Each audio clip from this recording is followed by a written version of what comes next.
오늘 함께 볼 말씀은 창세기 12장 6절에서 7절 말씀입니다. 아브라함이 그 땅을 지나 세겜 땅 모래 상수리 나무에 이르니 그때 가나안 사람이 그 땅에 거주하였더라. 여호와께서 아브라함에게 나타나 이르시되 내가 이 땅을 내 자손에게 주리라 하신지라.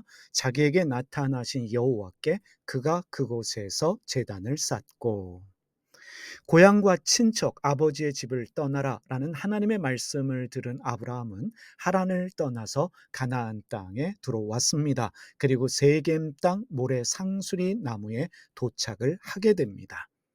주님은 그곳에서 아브라함에게 나타나셨고 마침내 가나안 땅을 아브라함의 자손에게 주시겠다 말씀하셨습니다. 아브라함은 주님이 나타나셨던 그 자리에 제단을 쌓아 주님께 바쳤습니다. 아브라함이 가나안에 들어와서 처음으로 도착한 곳이며 주님께 제단을 쌓아 드렸던 세겜 땅 모래 상수리 나무에 대하여 살펴보기를 원합니다. 먼저 세겜을 살펴보겠습니다. 세겜은 해발 550m 고도에 위치하고 있는 산악 지역으로 알려져 있습니다.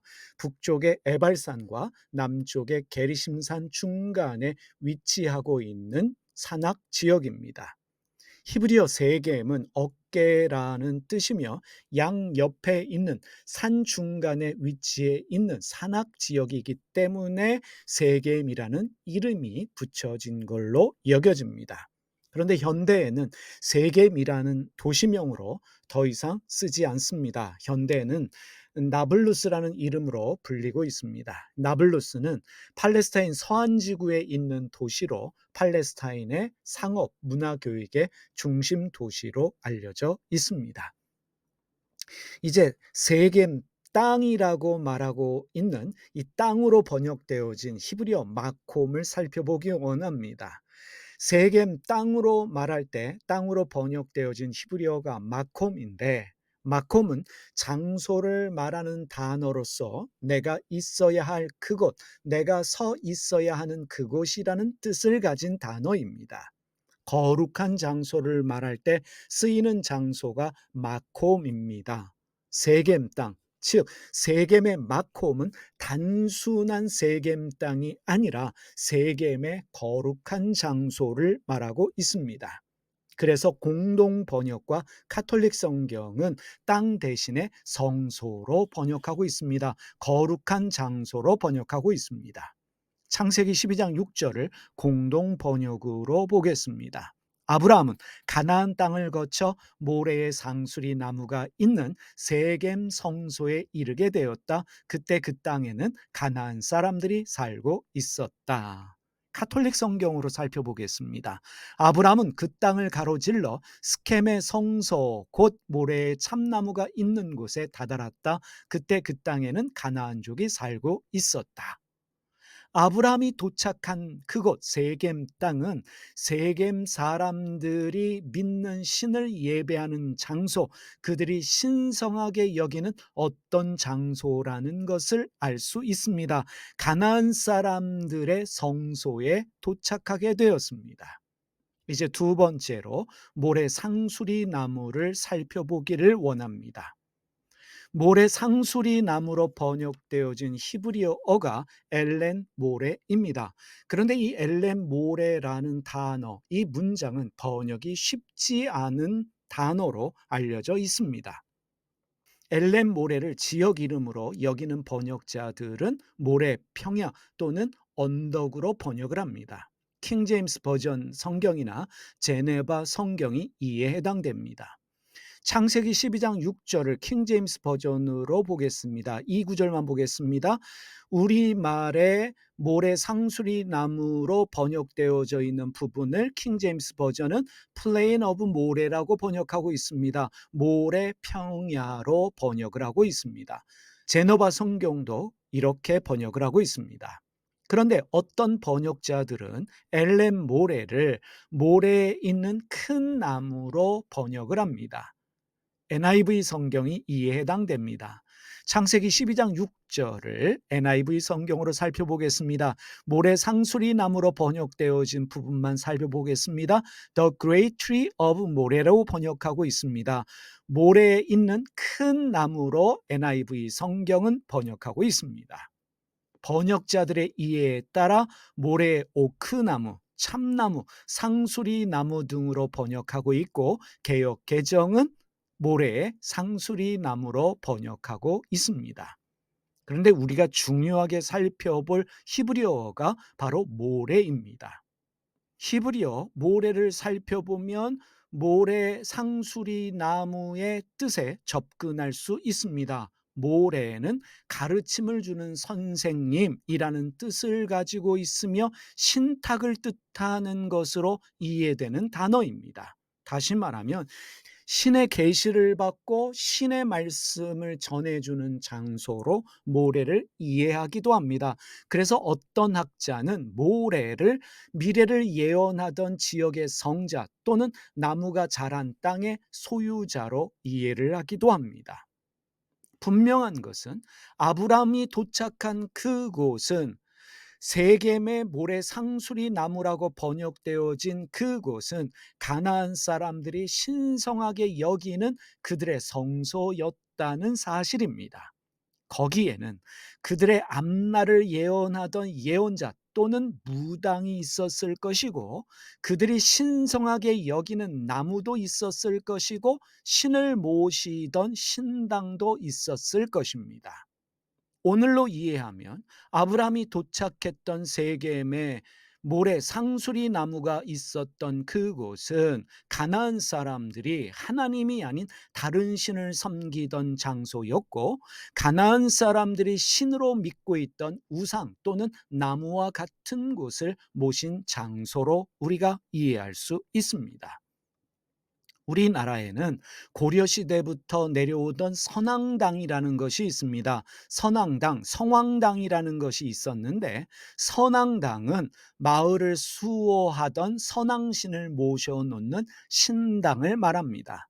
마을 어귀나 고갯마루에 원추형으로 쌓아놓은 돌무더기 형태로 그 곁에는 보통 신성한 나무로 여겨지는 나무 또는 장승이 세워져 있었습니다. 신을 모시던 사당도 있었습니다. 조선시대에는 거의 모든 마을에 선앙당이 있었고, 선앙당은 당시 사람들의 신앙의 장소였습니다. 사람들은 이곳을 지날 때마다 그 위에 돌 3개를 얹었고 3번 절을 한 다음에 침을 3번 뱉었습니다. 그렇게 하면 좋은 일이 생긴다 믿었기 때문입니다. 선앙당을 지나다니던 사람들은 돌, 나무, 오색, 천 등 무엇이든지 놓고 지나다녔습니다. 물론 그곳의 물건을 함부로 파내거나 헐지 않는 금기가 있었고, 사람들은 그 원칙을 지켰습니다. 조선시대에는 봄, 가을로 선앙당에서 제사를 지냈고, 국난이 생겼을 때, 가뭄이 들 때마다 관이 주도해서 성황제를 드렸습니다. 성황당의 관리인은 국가가 임명했고, 선앙당 관리자의 조세와 병역을 면제해 주기도 했습니다. 그런데 조선 중기에 성리학이 선앙당을 탄압하기 시작했고, 선앙당 제사를 금지하고 폐지하였습니다. 그럼에도 불구하고 선앙당은 조선시대 백성들의 위로와 안식처 같은 곳이었습니다. 근현대에 이르러 카톨릭과 개신교가 들어오면서 이러한 민속신앙의 전통들이 사라지기 시작했습니다. 한국 전역의 선앙당 대부분을 사라지게 만든 것은 1970년대 박정희 정권 시절 새마을 운동이었습니다. 특히 당시 세를 불리고 있었던 개신교의 적극적인 참여로 많은 선앙당들이 파괴되었습니다. 하나님은 가나안 사람들의 선앙당인 세겜의 성소에서 그들이 신성하게 여기는 큰 나무가 있고 예언자 무당이 있던 그곳에서 하나님은 아브라함에게 말씀하셨습니다.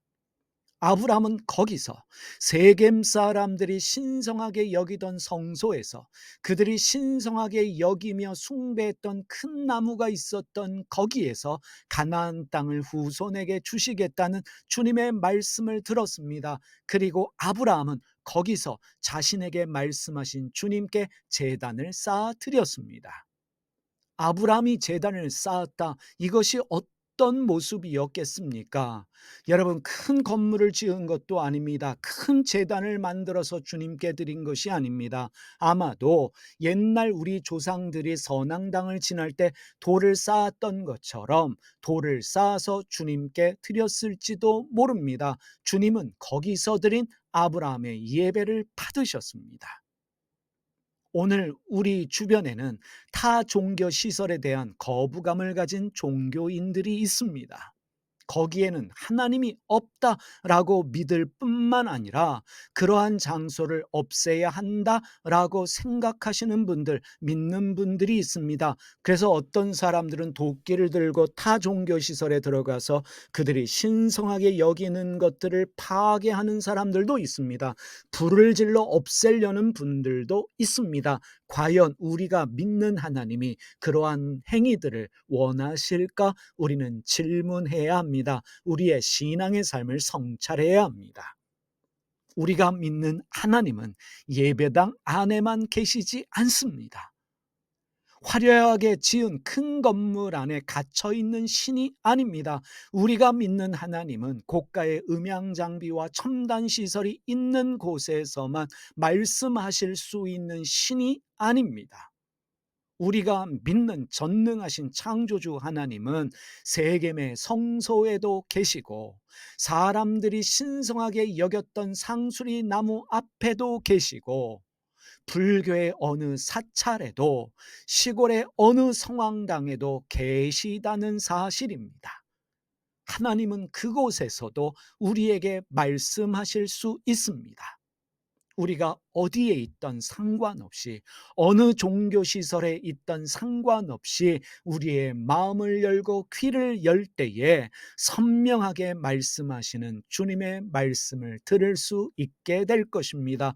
우리가 어디에서 기도하던 주님은 우리의 기도를 들으실 뿐만 아니라 우리의 예배도 받아 주십니다. 기도하겠습니다. 하나님 아버지, 세겜의 성소에서 아브라함에게 말씀하시는 그 주님을 우리가 깨닫게 하여 주시옵소서. 가나안 사람들이 하나님이 아닌 다른 신들을 섬기며 우상을 만들어 섬기던 그 장소에서 하나님이 아브라함에게 말씀하셨을 뿐만 아니라 아브라함이 쌓아 올렸던 그 제단을 받아주신 하나님을 기억하며 하나님 어디에 있던 우리가 마음을 열고 주님의 음성을 들을 수 있는 겸손함과 열려진 마음이 있게 하여 주시옵소서. 타 종교에 대한 열려진 마음, 관대한 마음이 있게 하여 주시고 거기서도 주님을 예배할 수 있는, 주님의 음성을 들을 수 있는 저희가 되게 하여 주시옵소서. 예수님의 이름으로 기도드립니다. 아멘.